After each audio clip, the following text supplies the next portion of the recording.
Introduction. La plupart des gens vivent aveuglément dans un monde d'apparence. Ils croient ce qu'on leur dit, tombent dans des pièges émotionnels et confondent de fausses intentions avec l'authenticité.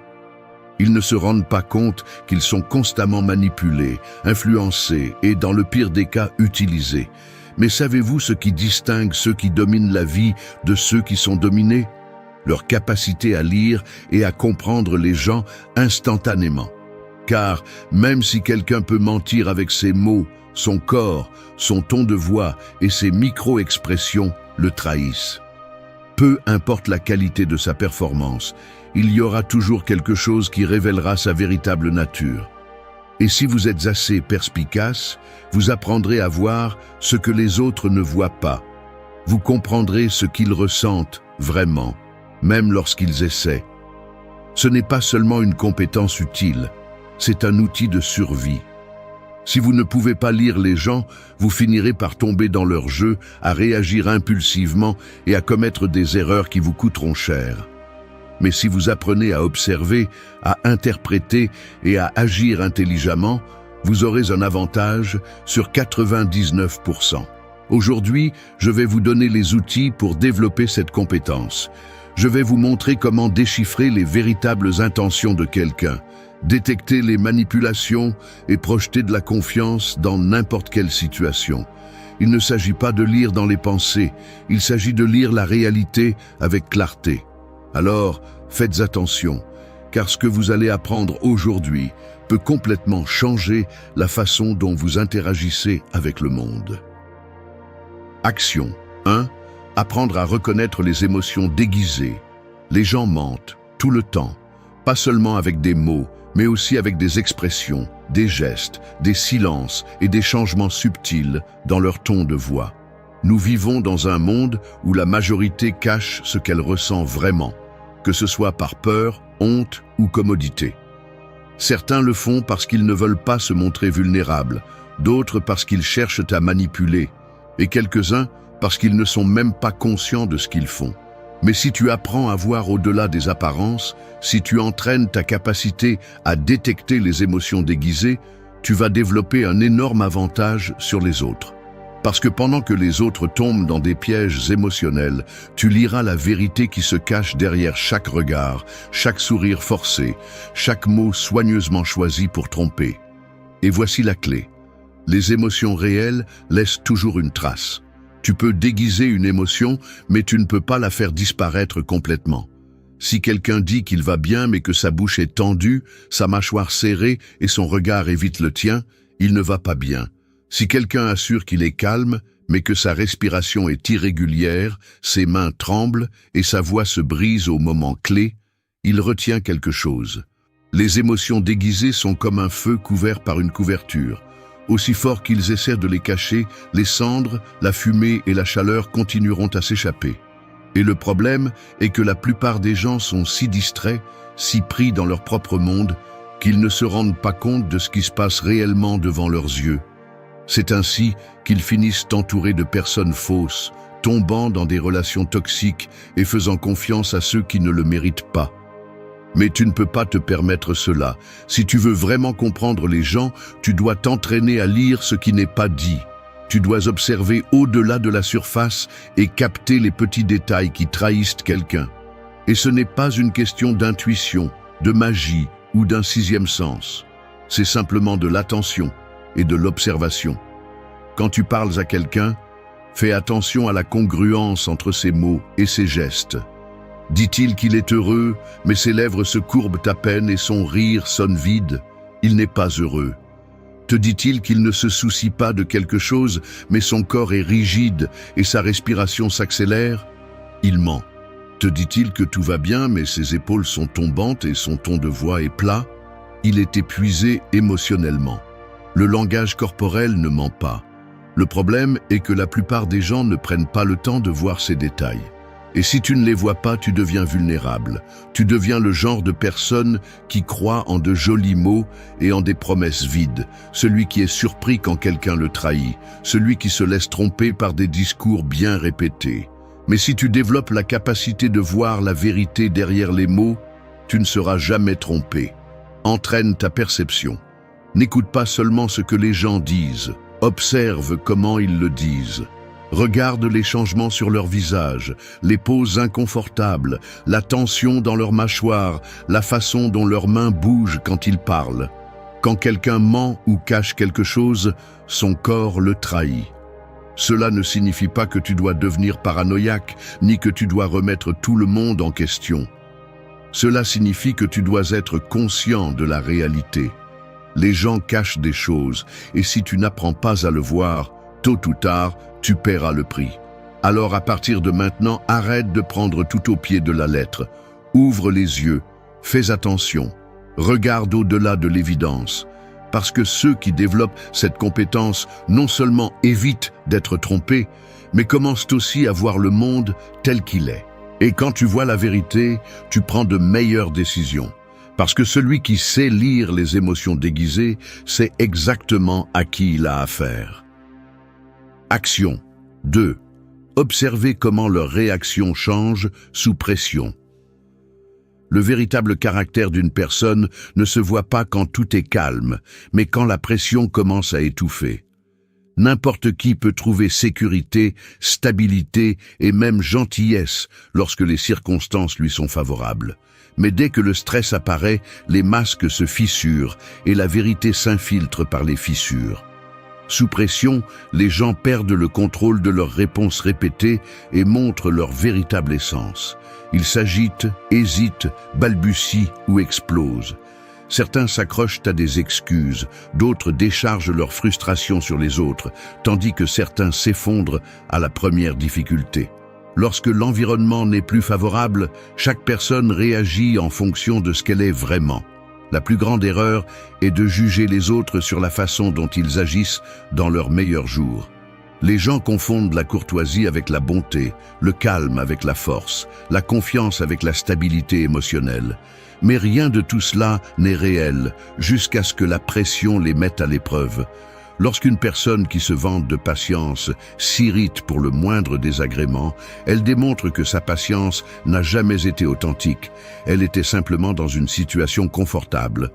Lorsqu'une personne qui semble sûre d'elle commence à transpirer, à éviter le contact visuel et à perdre de l'assurance dans sa voix, il est évident que sa confiance était un masque. Lorsqu'une personne qui feint la générosité devient indifférente quand vous ne lui êtes plus utile, elle révèle sa véritable nature. Les réactions sous pression sont la façon la plus précise d'identifier l'authenticité de quelqu'un. La tension est une loupe qui expose chaque faiblesse cachée, chaque mensonge déguisé en vertu. Dans ces moments, il n'y a pas de temps pour agir, seulement pour réagir. Et c'est là que la vérité se montre sans filtre. La maîtrise de cette observation ne consiste pas à provoquer du stress chez les autres, mais à apprendre à détecter comment ils se comportent lorsque la vie le fait pour vous. En temps de crise, certains s'élèvent et d'autres s'enfoncent. Certains s'adaptent et d'autres s'effondrent. Certains assument leurs responsabilités et d'autres cherchent des coupables. La façon dont quelqu'un gère ses erreurs est le reflet de sa maturité. Ceux qui assument la responsabilité et cherchent à apprendre grandissent à chaque faux pas, tandis que ceux qui s'excusent et blâment les autres continuent à répéter les mêmes échecs. La frustration fait de certains de meilleurs stratèges et d'autres des versions pathétiques d'eux-mêmes. Les crises révèlent le véritable niveau de maîtrise de soi. Il y a ceux qui font face aux problèmes avec une clarté mentale et ceux qui perdent les pédales face à la moindre difficulté. Il y a ceux qui maintiennent le respect envers les autres, quelle que soit la pression. Et il y a ceux qui ont besoin de décharger leur frustration sur les autres pour se sentir mieux. Le véritable respect ne se démontre pas en temps de paix, mais dans les moments de plus grande tension. Il y a ceux qui prétendent être gentils quand tout va bien, mais qui laissent sortir leur véritable arrogance quand ils sont frustrés.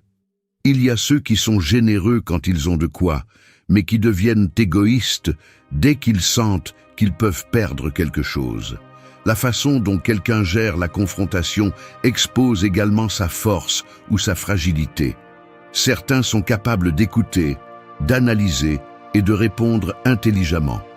D'autres deviennent agressifs, se mettent sur la défensive ou recourent à des attaques personnelles pour couvrir leurs faiblesses. Observer ces détails permet de savoir qui mérite confiance et qui ne fait que jouer un rôle. La plupart des gens n'évaluent les autres que dans des situations confortables, sans se rendre compte que la seule chose qui compte est la façon dont ils agissent lorsque tout se complique.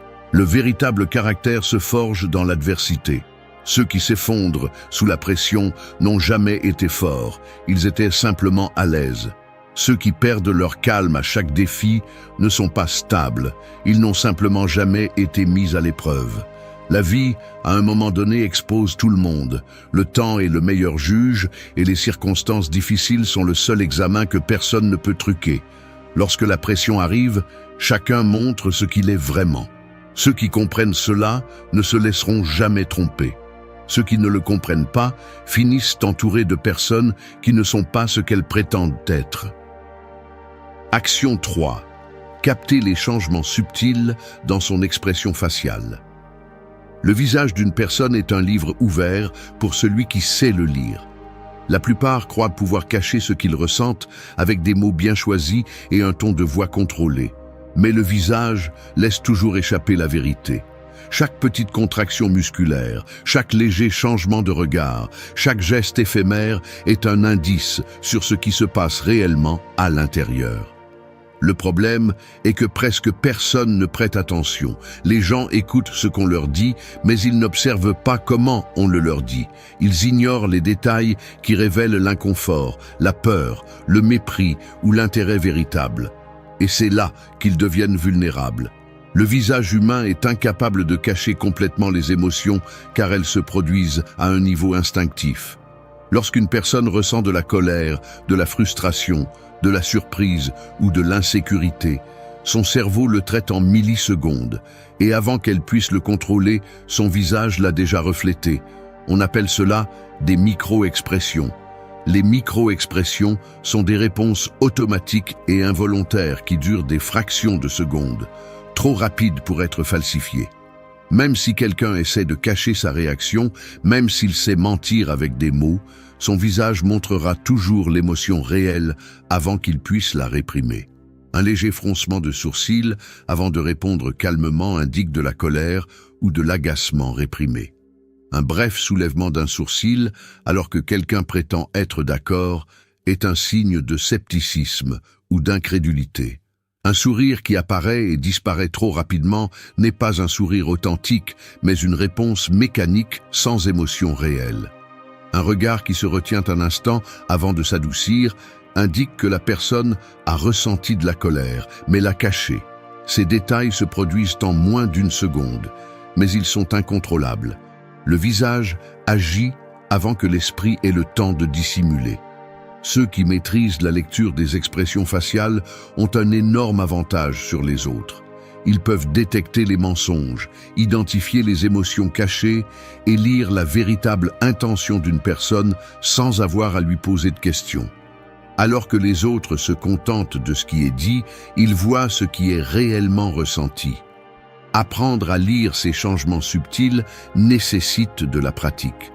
Il ne s'agit pas d'analyser chaque petit mouvement d'un visage, mais de développer une observation aiguisée et rapide.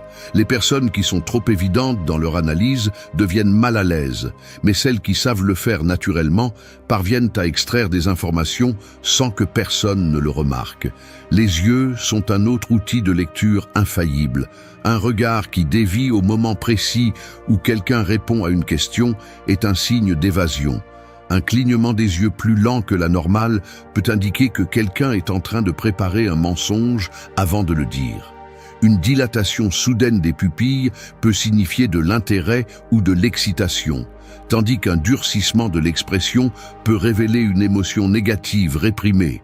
Le secret pour capter ces détails n'est pas de se concentrer trop sur une seule expression, mais sur l'ensemble du comportement. Une personne peut détourner le regard pour de nombreuses raisons. Mais si elle le fait juste après qu'on lui a posé une question inconfortable et qu'en plus elle croise les bras et que son ton de voix devient plus sec, alors il y a quelque chose qu'elle ne veut pas révéler. La clé est de combiner l'observation du visage avec le langage corporel et le ton de voix. Quelqu'un peut dire qu'il n'est pas contrarié, mais si sa mâchoire est tendue et que ses lèvres sont serrées avec force, la vérité est autre. Il peut affirmer qu'il n'a pas peur, mais si sa peau pâlit légèrement et que ses narines se dilatent, son corps a déjà donné la véritable réponse. Les personnes qui ignorent ces signaux deviennent des cibles faciles. Ils font confiance à n'importe qui, croient aux discours bien répétés et finissent entourés de fausseté.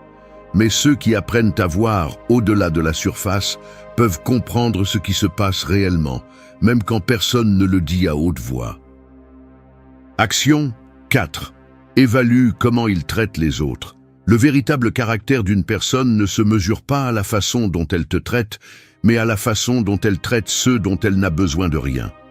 N'importe qui peut feindre la courtoisie lorsqu'il obtient un avantage, mais dès qu'il n'y a rien à gagner, l'essence réelle se manifeste. Quelqu'un qui est gentil seulement avec des personnes influentes ou avec celles qui lui sont utiles n'est pas gentil, il est opportuniste. La courtoisie et le respect qu'il montre en surface ne sont qu'une stratégie pour manipuler l'environnement à son avantage. Mais il suffit d'observer comment il interagit avec les autres lorsqu'il n'y a pas de pression sociale pour que tout soit mis en évidence. La façon dont une personne traite les serveurs, les employés, les inconnus ou ceux qui ne peuvent pas se défendre est une fenêtre directe sur sa véritable nature. Si quelqu'un se sent le droit d'humilier, de minimiser ou d'ignorer les autres simplement parce qu'ils sont dans une position de moindre pouvoir, c'est parce qu'au fond, il a toujours été ainsi. La seule différence est que, lorsqu'il est avec toi, il a encore des raisons de se retenir.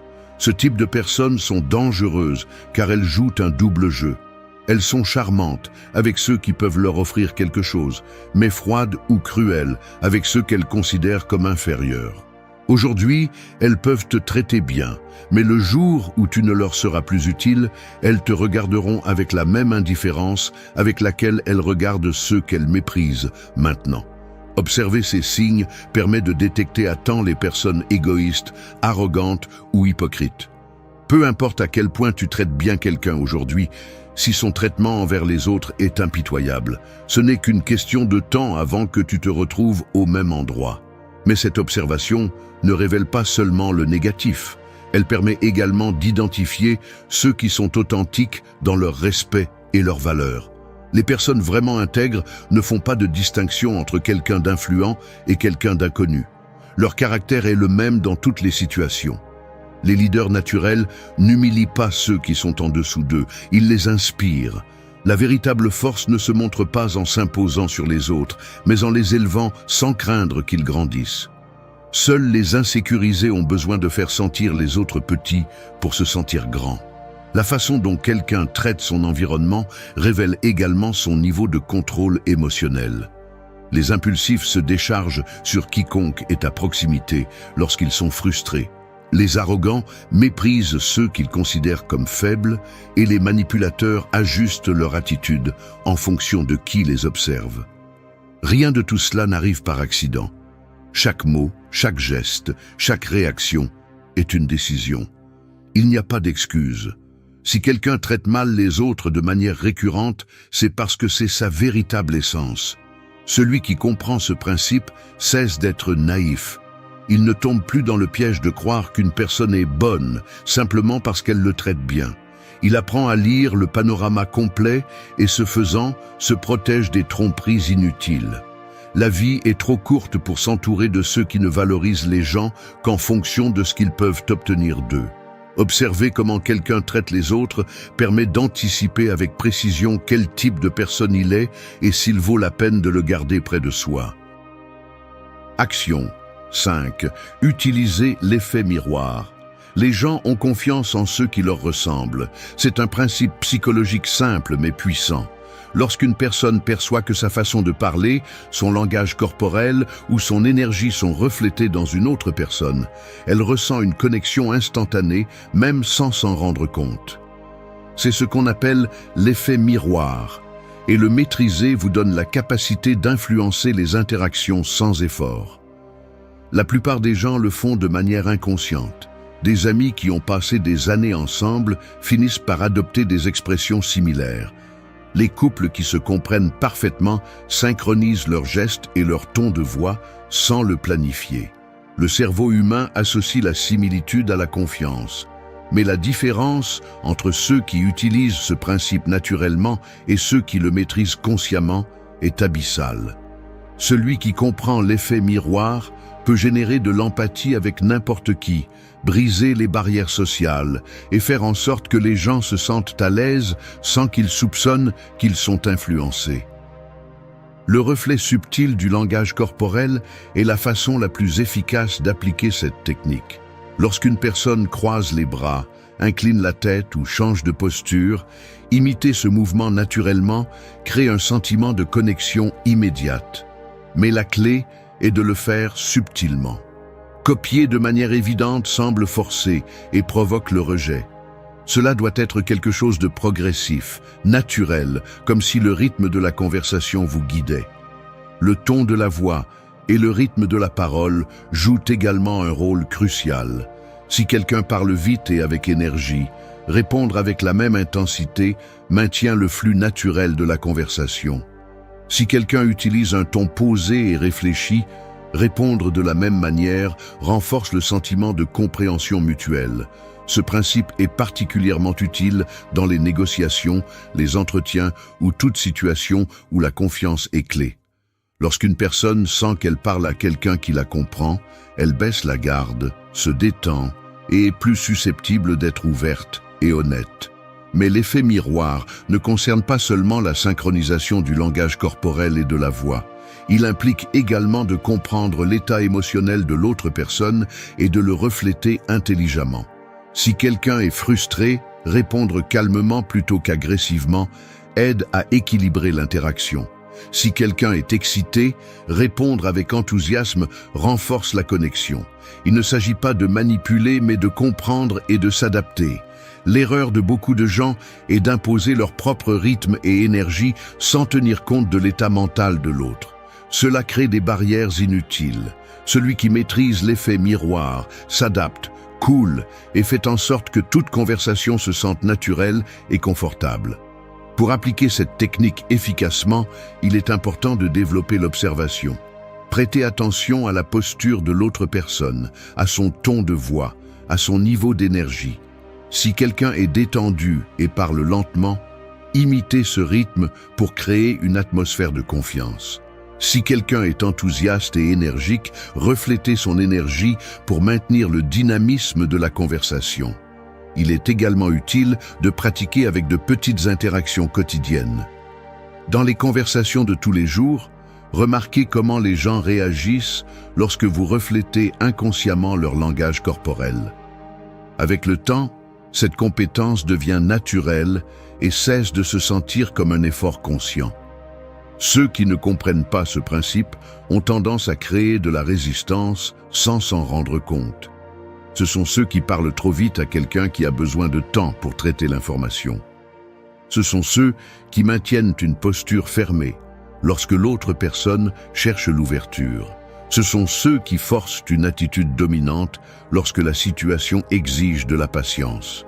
La déconnexion se produit lorsque l'on ignore l'accord de l'autre. L'effet miroir n'est pas seulement une technique, mais un outil pour améliorer la qualité de toute interaction.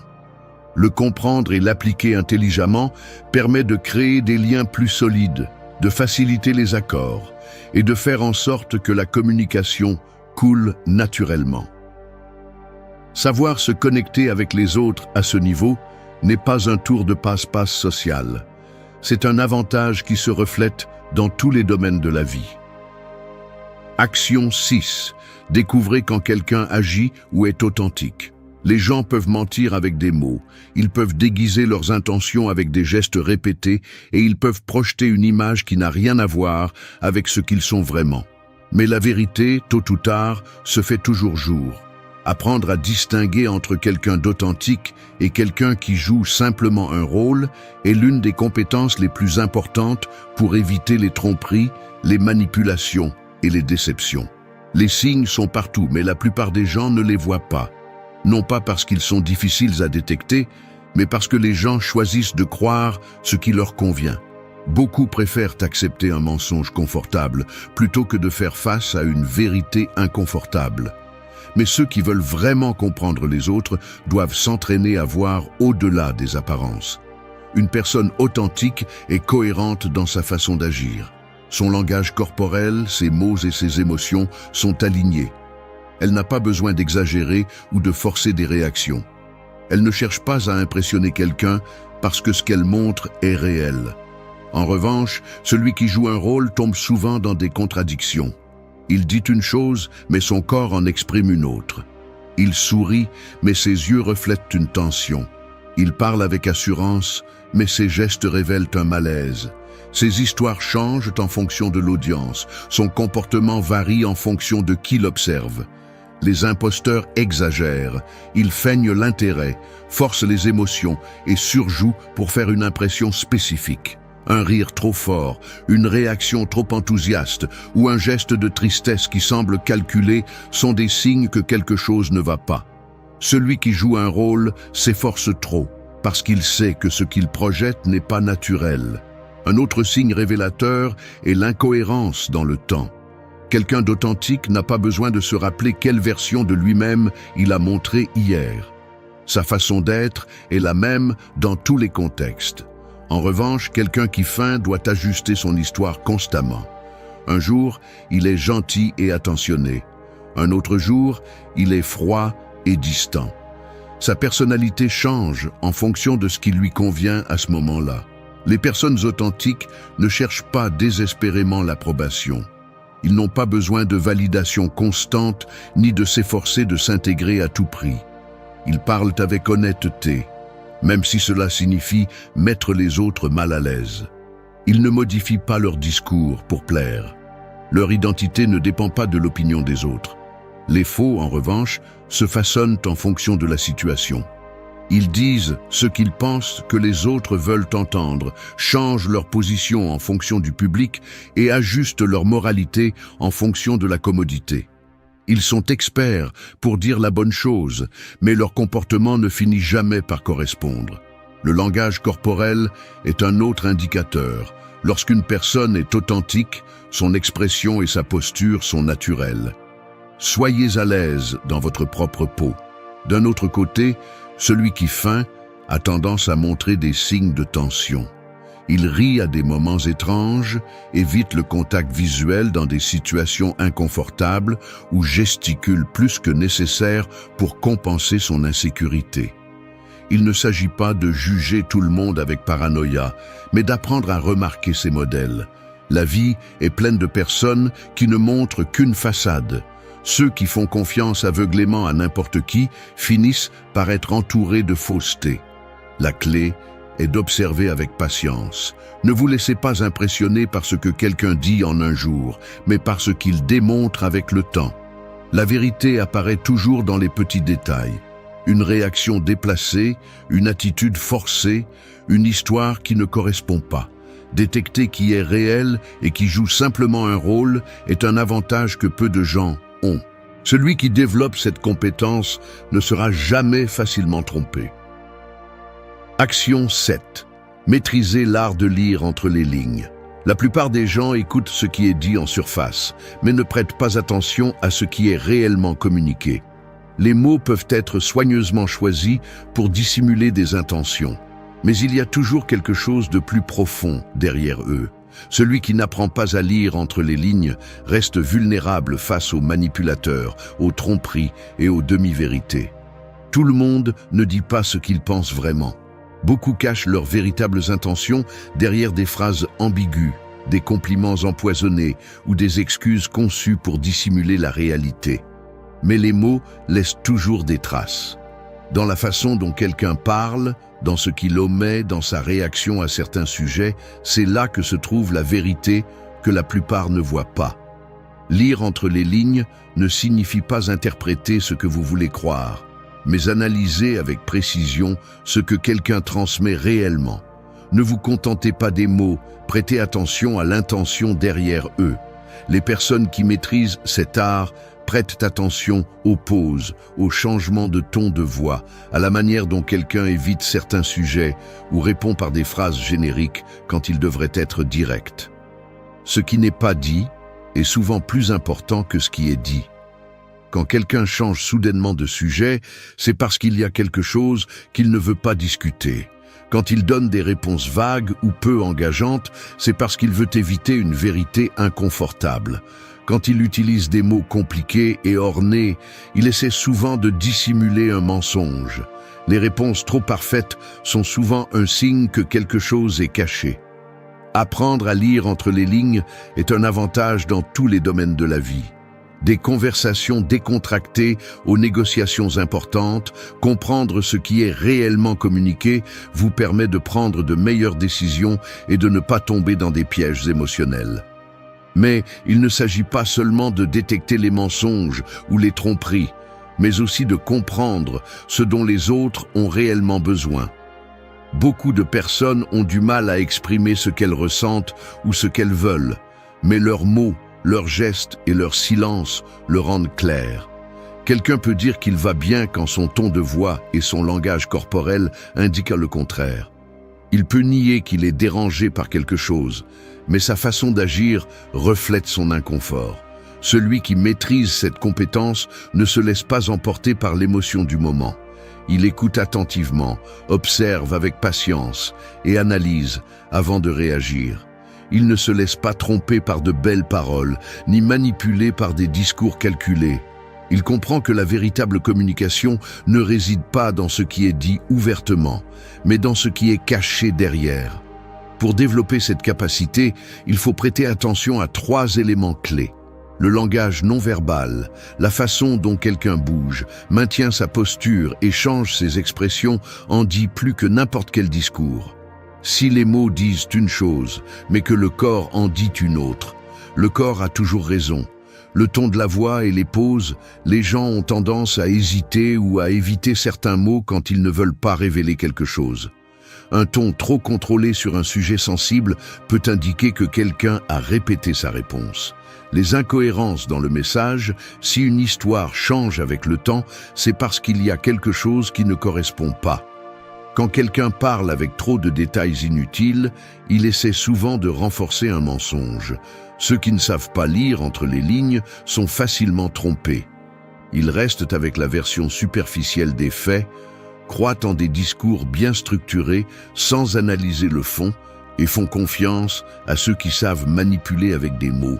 Mais ceux qui prêtent attention aux détails, ceux qui analysent ce qui est réellement communiqué, sont ceux qui voient toujours la vérité avant les autres. Il ne s'agit pas de se méfier de tout le monde, mais d'apprendre à voir la réalité telle qu'elle est. Celui qui écoute intelligemment, celui qui analyse au-delà de l'évident, celui qui comprend ce qui se passe réellement, aura toujours l'avantage. Merci d'être resté jusqu'à la fin de la vidéo. Si vous avez tout vu, commentez « Je suis stoïcien » comme notre signe secret, indiquant que vous êtes un véritable apprenant du stoïcisme. N'oubliez pas de vous abonner et de liker la vidéo si elle vous a plu. Rendez-vous dans la prochaine vidéo et rappelez-vous, continuez à cultiver votre esprit stoïque. Le premier jour de l'année a un coût psychologique que presque personne n'est prêt à payer. Alors que le monde se pare d'optimisme et se noie dans des promesses recyclées, la plupart se livrent à la passivité avec une nouvelle excuse. Cette année, oui, je le jure. Mais la réalité est brutale. Le calendrier ne te transforme pas. La gueule de bois émotionnelle et physique réclame son prix, tandis que l'inertie te pousse à reporter la vraie vie, à laisser l'euphorie collective anesthésier l'inconfort de regarder de front tes propres limites. Personne ne te le dit, mais le véritable danger de la nouvelle année n'est pas d'échouer dans tes résolutions, mais de rester piégé dans l'illusion que quelque chose va changer simplement parce que le chiffre de la date a changé. Cette complaisance, cette auto-illusion déguisée en espoir, est le véritable ennemi. Le stoïcisme ne te vend pas de rêves bon marché, ni ne t'invite à attendre des conditions parfaites. Il exige une action immédiate, une connaissance de soi brutale et la discipline d'un entraînement quotidien. La souveraineté personnelle commence lorsque tu cesses de chercher une validation externe et que tu deviens, sans témoin, le seul architecte de ton identité. Le prix de ta liberté est la discipline que personne ne voit. Si tu oses briser l'inertie aujourd'hui, pas demain, tu te places des années devant les autres. Oublie les célébrations vides et les listes interminables d'objectifs. Ce qui compte, c'est le fait, pas la promesse. Ce n'est pas un message pour des rêveurs naïfs, mais pour ceux qui sont prêts à cesser d'être des projets éternels et à assumer la responsabilité de façonner leur caractère dès la première minute. Il ne s'agit pas d'attendre le bon moment. Il s'agit de décider qui tu es maintenant. 1. Brise l'inertie dès aujourd'hui. Il n'existe aucun pouvoir magique dans le calendrier. Si ce premier jour de l'année te surprend en attendant un signe divin ou une poussée de motivation collective pour changer ta vie, tu as déjà perdu avant de commencer. La vérité est simple et brutale. Le changement ne vient pas emballé dans l'euphorie de janvier, ni dans le faux espoir que quelque chose d'externe va sauver ta volonté. Ce qui te retient, ce n'est pas l'année précédente, ni tes circonstances, ni l'ambiance festive qui a déjà disparu. C'est l'inertie que tu alimentes toi-même chaque fois que tu remets à plus tard ce que tu sais devoir être fait. La plupart choisissent de commencer l'année de la même manière qu'ils l'ont terminée, avec des excuses, avec des promesses vides, avec un agenda rempli d'idées qui ne seront jamais exécutées. Ils se convainquent que demain sera différent. Mais ce demain est le déguisement de la lâcheté, le masque de l'incapacité d'agir aujourd'hui. Jusqu'à quand vas-tu te permettre de vivre dans ce limbe mental où la planification remplace le mouvement réel? Tu dois briser l'inertie maintenant, pas lundi, pas le mois prochain, pas quand tout le monde aura fini de célébrer et reviendra à la normale. La normalité est exactement ce qui te tue. Le stoïcisme le laisse clair. La seule vraie victoire est la victoire sur ta propre passivité. Personne ne va te donner la permission, personne ne va t'applaudir pour avoir commencé avant les autres. La discipline ne se construit pas avec des intentions ni avec des phrases motivantes. Elle se cultive avec des actes inconfortables et des décisions qui coûtent. Chaque minute que tu passes à justifier ta passivité est une dette émotionnelle accumulée. Elle se paie avec de la culpabilité, de la frustration, avec la sensation que ta vie te file entre les doigts et que personne d'autre ne le remarque, parce que tout le monde est aussi endormi. Aujourd'hui, tu as l'opportunité de faire exactement le contraire de la majorité. Tais-toi, arrête d'annoncer tes intentions, arrête de chercher de la validation et agis dans le silence. Le vrai travail est invisible, inconfortable et ne se ressent jamais aussi bien que la fantaisie d'un nouveau départ. Veux-tu cesser d'être un projet inachevé? Alors, arrête d'attendre le moment idéal. Le moment idéal est un filtre déformant qui te sépare de la réalité. Le premier acte de souveraineté est d'agir pendant que les autres dorment dans leur gueule de bois physique, mentale et émotionnelle. C'est la différence entre être l'architecte de ta vie ou un spectateur qui se raconte des histoires sur ce que cela pourrait être. Personne ne te doit rien. Tu décides si aujourd'hui devient une anecdote de plus ou le premier vrai coup contre l'inertie. Lutte contre ta propre procrastination. Personne ne va te sauver. Choisis l'inconfort maintenant ou le regret plus tard. 2. Agis sans attendre des conditions idéales. Tu te réveilles et la première chose que tu vois, c'est la lumière filtrant à travers les rideaux. Dehors, tout semble en pause, comme si le monde entier attendait que quelqu'un d'autre fasse le premier pas. Tu ouvres ton téléphone et tu vois des messages, des promesses, des gens disant que bientôt ça va changer, que cette année, oui, ça va être différent. Tu fermes les yeux et pendant quelques secondes, l'envie de rester immobile te séduit.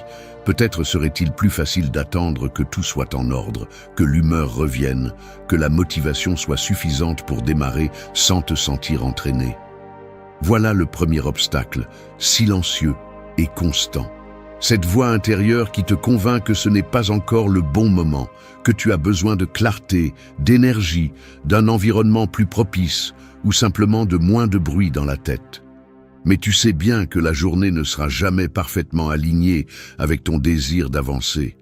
C'est juste le mécanisme de défense de l'esprit confortable, celui qui procrastine, celui qui invente des exigences pour commencer, celui qui te vend l'idée qu'agir sans le contexte idéal est un gaspillage, pas une stratégie. Le problème, c'est que dans cet état d'attente, ce que tu construis est une version de toi-même piégée dans la précondition. On s'habitue à vivre en pause, à conditionner sa capacité à des facteurs que l'on ne contrôle pas. La météo, l'humeur, l'état d'esprit des autres, la certitude d'un plan parfait. Chaque fois que tu cèdes à ce schéma, tu renforces la croyance que tu as besoin de garanties, que tu ne vaux que si l'environnement est favorable. Mais le stoïcisme exige autre chose de toi, que tu t'entraînes à avancer même lorsque tout est loin d'être optimal. Le caractère se forge dans l'inconfort et dans la décision d'agir, même si l'esprit invente des excuses sophistiquées pour éviter l'effort. Quand tout semble t'inviter à la paralysie, le véritable défi est de bouger quand même, sans l'aval des conditions parfaites. C'est ainsi que l'on entraîne l'autonomie. C'est ainsi que l'on rompt la chaîne de la procrastination chronique. Celui qui attend le signal parfait s'habitue à vivre avec la dette du presque, du quand je pourrai, du plus tard. Il n'existe aucun système externe qui te libère de ce piège. La seule frontière réelle se trouve dans l'état d'esprit que tu choisis de nourrir. Si tu t'identifies à la version de toi qui n'agit que lorsque le vent souffle dans le bon sens, tu te condamnes à la dépendance. L'acte d'avancer, même à contre-courant, est ce qui transforme l'intention en résultat. Tu n'es pas tes plans. Tu es tes décisions sous pression. Rends-toi inconfortable, rends-toi implacable. Attendre que tout soit propice est la recette sûre pour l'auto-tromperie. Le calendrier ne va jamais s'aligner avec tes envies, ni les circonstances te demander la permission de se compliquer. Si tu décides d'agir seulement lorsque tout est calme, tu vivras éternellement en reportant ta propre vie. La discipline, c'est agir même lorsque l'esprit crie que ce n'est pas le moment. L'élan de l'action est le seul filtre qui sépare la croissance réelle du stagnation décorée d'excuses. N'attends pas le contexte idéal. Fais-le inconfortable, fais-le incomplet, fais-le maintenant. Crois, construis ton identité avec une discipline quotidienne. Je dois l'admettre. L'image que j'ai de moi-même la plupart des jours est bien plus fragile que ce que j'aimerais accepter. Ce n'est pas seulement le poids des promesses non tenues ou la fatigue de tant d'essais infructueux, c'est cette conviction silencieuse, presque impossible à éradiquer, que je ne suis pas encore la personne que je devrais être. Découvrir cela n'est pas agréable, mais c'est nécessaire. Parce que si l'identité se construit avec ce que tu fais au quotidien et non avec ce que tu rêves de manière abstraite, alors chaque jour où je cède à la commodité, chaque excuse que j'accepte, est une brique de plus dans la structure de ma médiocrité. L'esprit a une capacité incroyable à justifier le stagnation. Il devient expert pour trouver des raisons sophistiquées d'éviter le vrai travail. Mais la vérité est inconfortable. Tout ce que tu répètes, tout ce que tu tolères, devient une partie de ce que tu es. Tu n'es pas le résultat d'une grande décision isolée, mais de milliers de petites décisions qui, additionnées, dessinent le contour de ton caractère. La discipline quotidienne n'est pas une stratégie pour atteindre des objectifs externes, c'est l'outil fondamental pour sculpter l'identité interne. C'est ici que la plupart se trompent. Ils croient que la discipline est une sorte de punition ou de sacrifice temporaire pour obtenir une récompense future. Mais la paradoxe est que la véritable transformation ne se produit pas lorsque tu franchis la ligne d'arrivée, mais dans la routine inconfortable et répétitive de chaque jour. C'est dans cet espace que tu te prouves à toi-même qui tu es, sans témoin ni applaudissements. Le changement authentique ne se sent pas héroïque ni excitant. En fait, il est souvent ennuyeux, monotone, parfois même ingrat. Mais c'est le piège. Attendre que la discipline soit inspirante est le mécanisme parfait pour l'abandonner dès que l'émotion disparaît. La constance est l'épreuve la plus brutale de l'autocontrôle. Il ne s'agit pas d'une volonté surhumaine, mais de concevoir des systèmes qui t'obligent à agir, même si ton esprit te crie que cela n'a pas de sens, que personne ne regarde, que tu peux le remettre à plus tard. Il est facile de sous-estimer l'impact de ce que tu fais en privé, car la société t'entraîne à ne valoriser que le résultat visible. Mais chaque jour où tu respectes ce que tu as dit que tu allais faire, même si c'est un petit geste, tu accumules une preuve interne que tu peux te faire confiance. Cela, et seulement cela, renforce une identité solide. Il n'existe pas de raccourci ni de formule magique. La discipline quotidienne est le ciment invisible qui soutient toute aspiration à un changement profond. Personne ne devient quelqu'un de fiable du jour au lendemain. On s'entraîne, on se confirme, on se construit avec des répétitions inconfortables. L'identité est la somme de tes actes sous pression, pas de tes intentions dans des moments d'euphorie. La discipline quotidienne est une autodéfinition en temps réel. Si tu veux changer qui tu es, change ce que tu choisis de supporter. Les habitudes sont des votes silencieux sur le type de personne que tu es en train de devenir. Tu n'es pas tes intentions, tu es tes répétitions. 4. Travaille en silence. Évite la validation externe. Le travail silencieux ressemble à une promenade dans une rue peu fréquentée à l'aube, lorsque les lumières des fenêtres ne sont pas encore allumées et que l'asphalte est froid sous tes pas. Personne n'observe, il n'y a ni témoins ni applaudissements qui attendent au coin de la rue. On n'entend que le craquement de tes propres mouvements et le rythme constant de ta respiration. Dans ce décor, chaque action que tu choisis, fermer la porte sans faire de bruit, avancer sans regarder en arrière, porter le poids de tes propres attentes sans le lâcher au premier tournant, devient un acte de brutale honnêteté envers toi-même. La tentation de tourner la caméra de ton téléphone, de dire au monde que tu es déjà en route, est réelle et presque physique. Tu ressens l'élan dans tes doigts, comme si tu avais besoin de la confirmation extérieure pour valider que tes efforts ont un sens. Mais justement là, dans cette tension, se définit la fibre de ton caractère. Le véritable progrès est invisible la plupart du temps. Les fondations du changement ne font pas de bruit lorsqu'elles sont posées. Seul le bâtiment terminé attire l'attention, mais la structure qui le soutient se construit dans l'ombre, sans témoin. La validation externe est une drogue douce. Elle te donne un coup rapide de reconnaissance, mais te laisse vide lorsque l'euphorie se dissipe et qu'il n'y a plus de likes ni de mots d'encouragement.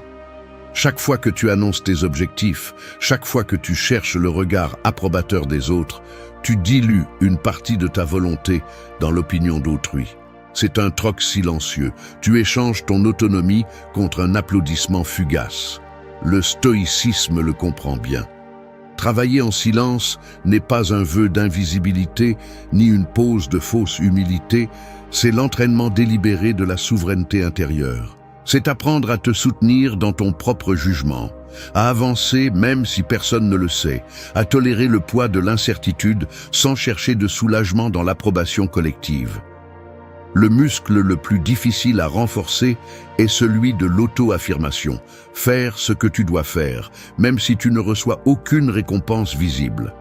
Ce que tu construis en privé crée des fondations qui ne s'effondrent pas lorsque l'environnement change.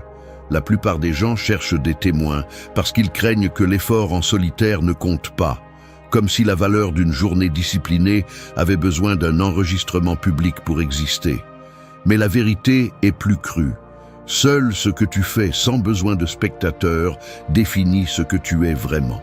La discipline authentique n'a pas besoin de projecteurs. Elle se nourrit de l'accomplissement silencieux, du devoir accompli, même si personne n'applaudit. C'est la différence entre l'addict à la validation et l'architecte de sa vie. Seul celui qui construit en silence finit par être maître de ce qu'il édifie. Souviens-toi de cela. Le travail invisible n'est jamais du temps perdu. Ce que tu fais en secret est la partie de toi que personne ne peut te prendre. Ne cherche pas de témoins. Cherche la conviction. Travaille en silence et laisse les résultats être la seule preuve dont tu as besoin. 5. Analyse ton passé sans auto-illusion. Personne n'échappe indemne à son propre passé. C'est la vérité que la plupart s'efforcent de maquiller avec des excuses et des récits à moitié. Si tu veux que cette année soit différente, arrête de te raconter des histoires de victimes et fais face une bonne fois pour toutes à l'évidence brutale de ton historique. Il ne s'agit pas de te flageller ni de te vautrer dans d'anciennes erreurs, mais de regarder en face ce que tu as fait et ce que tu n'as pas fait, sans embellissement ni justification. L'auto-illusion est le mécanisme le moins cher de défense. Elle te convainc que tes échecs étaient la faute de l'environnement, de la malchance, des autres qui ne t'ont pas compris. Mais tant que tu continues à jouer le rôle de l'innocent incompris, tu porteras le même sac à dos de schémas autodestructeurs, répétant des cycles déguisés en apprentissage. Le stoïcisme exige une chirurgie, pas une anesthésie. Pourquoi insistes-tu à ne voir que ce qui t'arrange, à filtrer les souvenirs pour sauver ta propre fierté?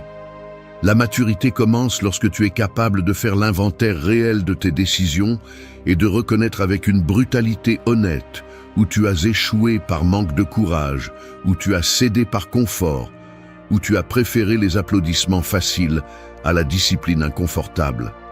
Aucun progrès n'est possible tant que tu continues à éditer ton histoire pour ne pas te sentir coupable. L'auto-analyse sans filtre est la chose la plus difficile que tu puisses faire, car elle te laisse sans excuse et t'oblige à accepter que le principal responsable de ta situation actuelle, c'est toi-même. C'est inconfortable, oui, c'est rude, oui, c'est pourquoi si peu osent vraiment le faire. La compassion mal comprise est un piège. Elle te permet de te sentir spécial dans ta douleur, mais elle te condamne à la répéter. Ton passé ne te définit pas, mais il te conditionne, et il continuera à le faire jusqu'à ce que tu décides de l'affronter sans distorsion. La douleur de la vérité est temporaire. Le prix de l'auto-illusion est une vie stagnante. Tu n'es pas le résultat des choses qui t'ont été faites, mais des décisions que tu as prises ensuite. Arrête de t'écrire des lettres de justification. Fais l'audit de ton passé comme on examine un relevé bancaire. Chaque erreur est une dépense, chaque réussite un investissement. Ce n'est qu'à partir de là que tu peux tracer un plan qui ne soit pas une fantaisie. L'autocritique sincère est le point de départ du changement réel. Ceux qui se mentent à eux-mêmes sont condamnés à échouer avec style. Ceux qui regardent leur passé sans anesthésie peuvent réécrire leur futur. Ton histoire pèse, mais ce n'est pas une condamnation. L'honnêteté brutale est le seul chemin vers la liberté. Ne maquille pas ton historique, que cette année ne soit pas un autre chapitre d'excuses recyclées. Ton solde émotionnel dépend de ce que tu choisis d'affronter aujourd'hui. 6. Créer des systèmes ne dépend pas de la motivation. La motivation est une ressource instable. Attendre de te sentir inspiré chaque matin est une recette sûre pour l'échec.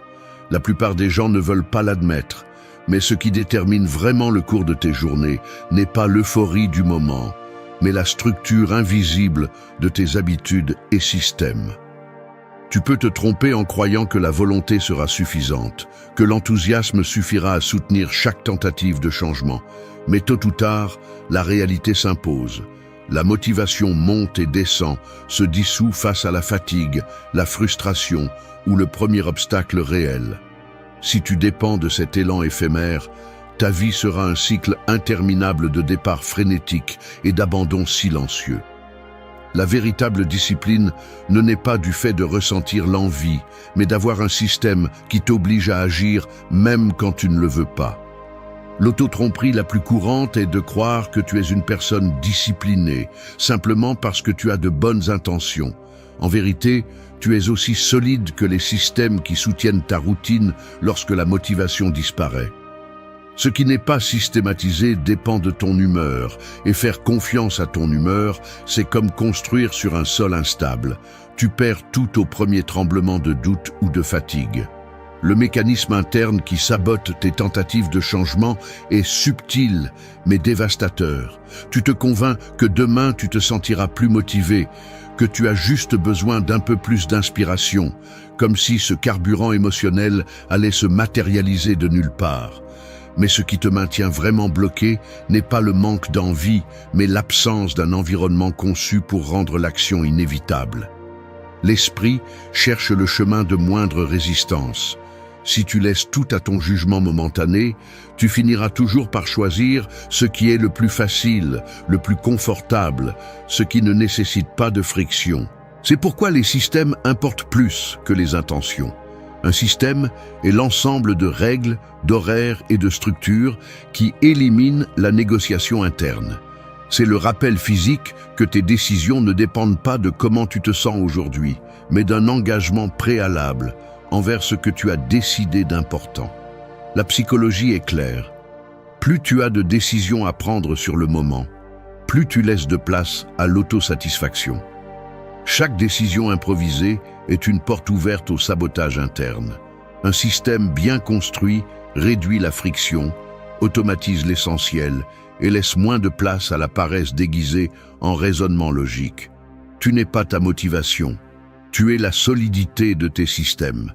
C'est la ligne de démarcation entre ceux qui répètent des promesses et ceux qui soutiennent des résultats. Tu n'as pas besoin de te sentir inspiré pour faire ce que tu dois faire. Tu as besoin d'un environnement, d'une routine et de règles personnelles si claires qu'agir devient la seule option raisonnable. La motivation est un mirage. Le système est le sol ferme sous tes pas. Si tu veux avancer, conçois ton environnement pour que l'action correcte soit la plus facile, pas la plus héroïque. Ne fais pas confiance à tes envies, fais confiance aux mécanismes que tu as construits pour ne pas te décevoir, même dans tes pires jours. La motivation est une dette qui est toujours reportée. Le système est un paiement automatique qui n'admet pas d'excuses. 7. Affronte la réalité avec une sobriété brutale. Le réveil sonne et presque sans y penser, votre main cherche le bouton de répétition. La lumière de l'écran vous rappelle l'heure, le calendrier vous montre le jour. Début d'année. Mais la fatigue et l'habitude pèsent plus que toute promesse que vous avez faite la nuit dernière. La routine s'impose avec la même force que d'habitude. Vous ouvrez votre courriel, voyez des messages sans importance et vous réalisez qu'en essence, rien n'a changé sauf le chiffre sur la date. Cette scène, si commune et silencieuse, est le portrait le plus fidèle de l'auto-illusion. Nous préférons détourner le regard plutôt que d'affronter le fait que les problèmes et les limitations restent intacts, attendant d'être résolus par quelqu'un qui ne viendra jamais. La tentation d'adoucir la réalité est énorme. Nous filtrons ce qui nous dérange, justifions les mêmes erreurs avec des récits de plus en plus élaborés, et ainsi nous reportons la seule tâche qui compte vraiment. Regardez ce qui est, pas ce que nous souhaitons qu'il soit. La sobriété brutale n'est ni cruauté ni cynisme. C'est l'outil le plus précis que vous avez pour couper court à la fantaisie improductive. Analysez votre situation sans filtre ni ornement. À quoi bon répéter des mantras d'optimisme si vous n'avez pas démonté les habitudes qui vous maintiennent piégés? Chaque fois que vous adoucissez votre diagnostic, vous investissez dans une illusion qui ne fait que retarder l'affrontement avec le travail réel. Le mécanisme est clair. Plus vous déformez la réalité pour qu'elle fasse moins mal, plus la facture émotionnelle que vous devrez payer ensuite devient élevée. Être positif sans fondement est une autre forme d'anesthésie. Un masque qui vous protège momentanément, mais affaiblit votre capacité à agir avec intelligence stratégique. Le stoïcisme ne demande pas que vous renonciez à l'espoir, mais exige que l'espoir soit soutenu par un inventaire brut de faits, non par des désirs vides. Affronter la réalité avec sobriété implique de démonter le théâtre intérieur où vous êtes victime des circonstances. C'est un exercice de précision inconfortable. Identifier des schémas, calculer des coûts, assumer la responsabilité sans négocier avec la culpabilité ni avec la vanité. Ici, il n'y a pas de place pour l'auto-indulgence ni pour le réconfort bon marché. La clarté est le premier pas vers un changement réel. Lorsque vous rejetez les fantasmes et que vous ne restez qu'avec ce qui est, vous gagnez un avantage stratégique. Vous savez exactement où attaquer le problème, quelles ressources vous avez et quelles fractures vous devez réparer dans votre caractère. Il ne s'agit pas de tomber dans le pessimisme, mais de vous entraîner à voir ce que les autres ne veulent pas voir. La vérité sans filtre est le début de la souveraineté. Ce n'est qu'ainsi que vous pouvez construire des systèmes et des routines qui répondent aux faits, pas aux excuses. La plupart fuient la sobriété parce qu'elle fait mal, parce qu'elle confronte, parce qu'elle ne laisse pas de cachette mentale. Mais c'est précisément ce malaise qui vous donne l'opportunité de vous réinventer. Analyser votre vie avec une froideur chirurgicale est un acte de respect de soi. Cela vous oblige à cesser de négocier avec vos faiblesses et à affronter chaque jour avec la lucidité de celui qui ne se raconte plus d'histoire. La réalité n'est pas négociable. Soit vous l'affrontez avec courage, soit vous devenez l'otage de vos propres déguisements. Sans sobriété, il n'y a pas de progrès, seulement une répétition déguisée. Maintenant, choisissez.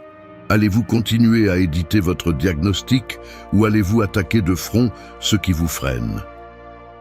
8. Célébrez le devoir accompli, pas l'euphorie.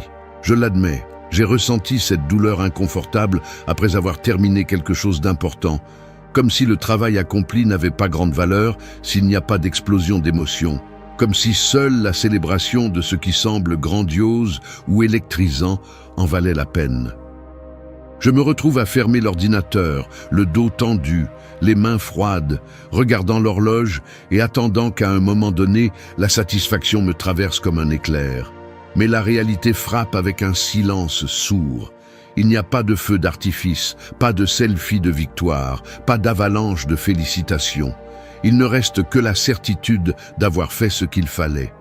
Et dans ce vide apparent, je découvre quelque chose d'essentiel. La véritable récompense réside dans l'accomplissement méticuleux, pas dans l'euphorie tant idolâtrée par le monde moderne.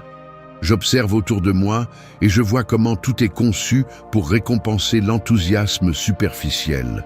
Chaque réseau social, chaque annonce, chaque conversation où les gens décrivent leur réussite avec un drame théâtral est orienté à transformer chaque avancée en un spectacle.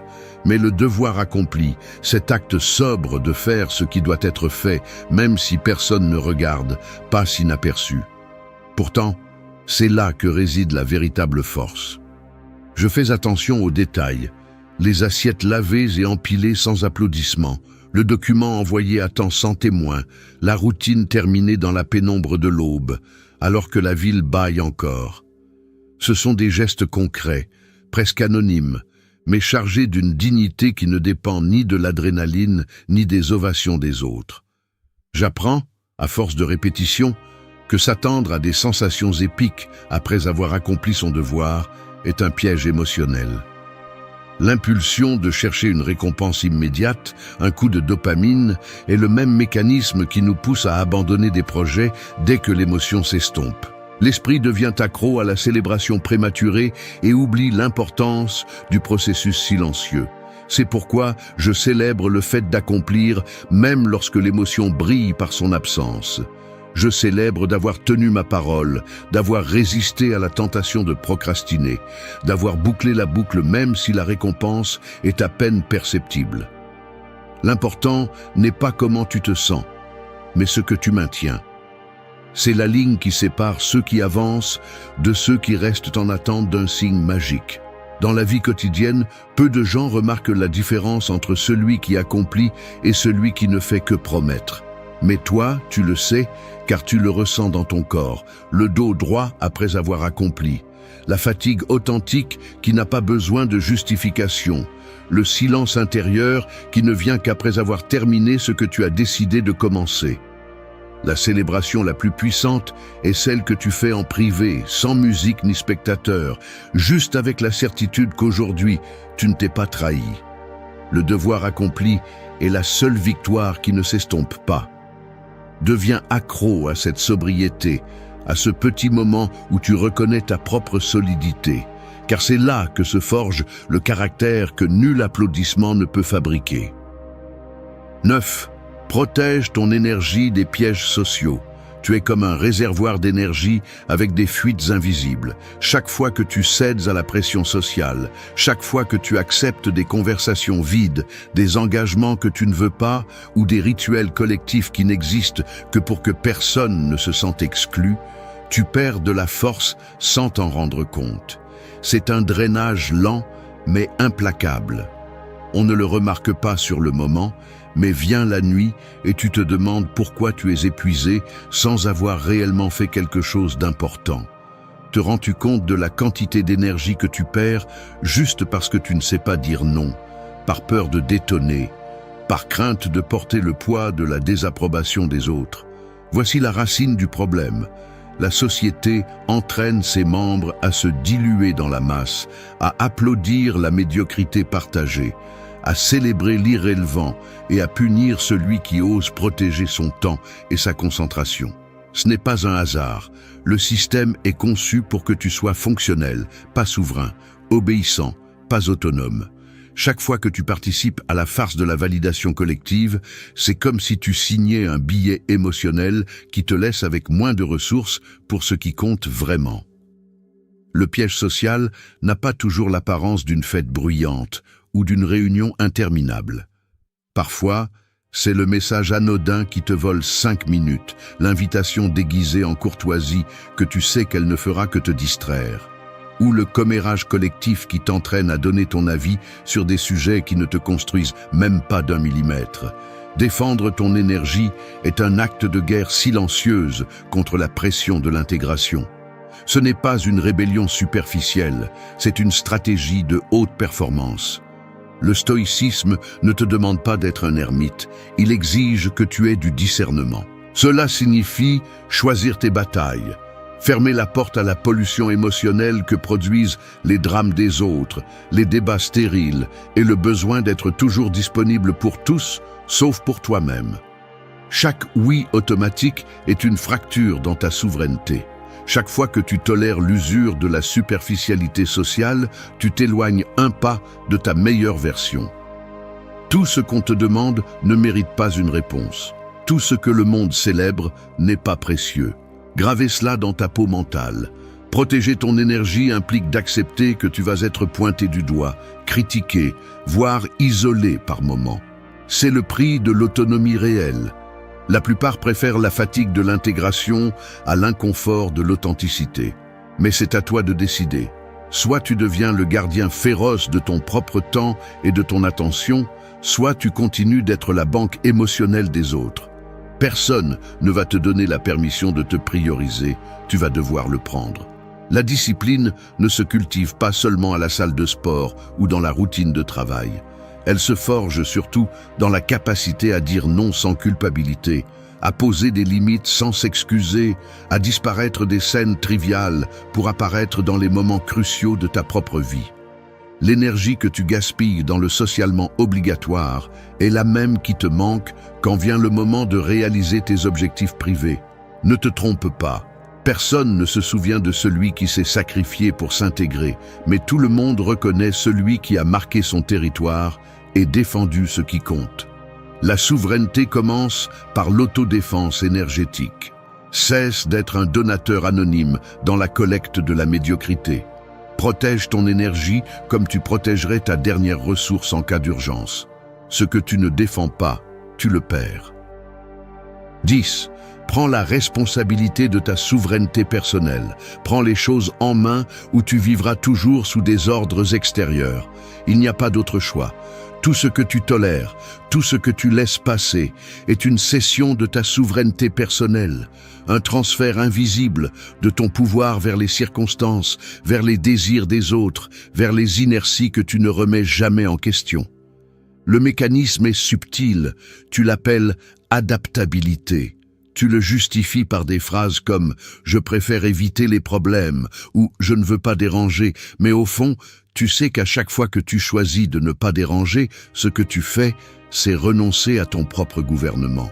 Le conflit le plus profond n'est pas externe, c'est la lutte interne entre la partie de toi qui veut du contrôle et celle qui préfère le confort de se laisser entraîner. C'est là, dans cette tension, que se définit le cours de ta vie.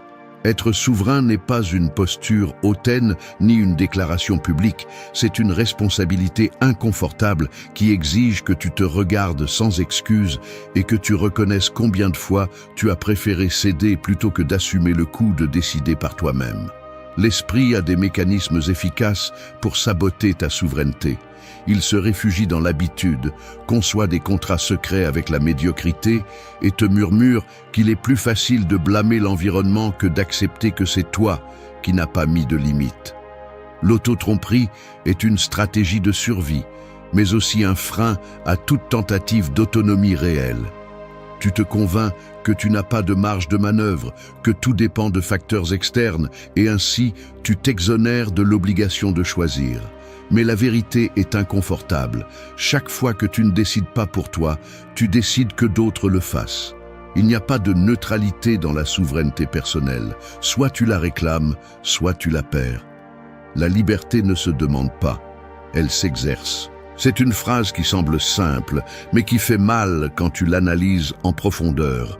Il ne s'agit pas de défier le monde à chaque instant, mais d'identifier dans quels espaces de ta vie tu agis comme un spectateur passif et dans lesquels tu oses maintenir des décisions, même si cela a un prix.